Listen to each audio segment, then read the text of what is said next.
President Obama is defending and explaining his push for Great Britain to stay in the European Union. His pro-EU stance has been widely criticized in the UK as hypocritical meddling. And he may not have done himself any favors today. Correspondent Kevin Corke is traveling with the president tonight. When the U.S. and the UK stand together, we make our countries more secure, we make our people more prosperous, and we make the world safer and better. It was supposed to be a fairly straightforward message, meant to encourage the UK to remain in the 28-nation European Union, and in the process, elevate the position of his good friend British Prime Minister David Cameron. But one remark in particular by President Obama may have unwittingly, if not profoundly, set back the cause. Our focus is in negotiating with a big bloc of the European Union to get a trade agreement done. And UK is going to be in the back of the queue. Back of the queue, as in back of the line, if the UK exits the European Union. To many UK experts, that sounded like a warning. Well, I thought it was an astonishing intervention by President Obama in the internal affairs of the British people. I don't have some special power over the President of the United States. Barack feels strongly about this and has said what he said. And as I said, it's our decision as a sovereign people, the choice we make about Europe. London's Mayor, Boris Johnson, not one to shy away from controversy, and an outspoken proponent of leaving the EU, mocked the president, writing in The Sun, quote, "The U.S. guards its democracy with more hysterical jealousy than any other country on earth. It is incoherent, it is inconsistent, and yes, it is downright hypocritical."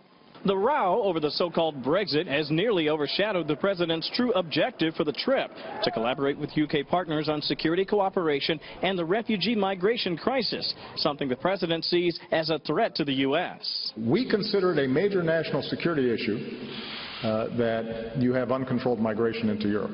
The two also discussed the fight against ISIS and Russia's support for the renegade Assad regime in Syria, where a fragile ceasefire has begun to crumble. I have always been skeptical about Mr. Putin's actions and motives inside of Syria. He is, along with Iran, the preeminent backer of a murderous regime. Still, it wasn't all business for the president. Earlier in the day, he and the First Lady lunched at Windsor Castle with Her Majesty Queen Elizabeth II for her 90th birthday.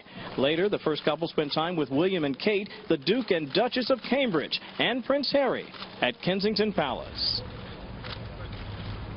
Now, you heard me mention all of them, but what you didn't hear was that the president also got a little time with another royal. Yes, it was past his bedtime, Shannon, but let me share a picture of Prince George, the little 2-year-old heart stealer, spending a little time with the President of the United States. Okay, past your bedtime, but worth it.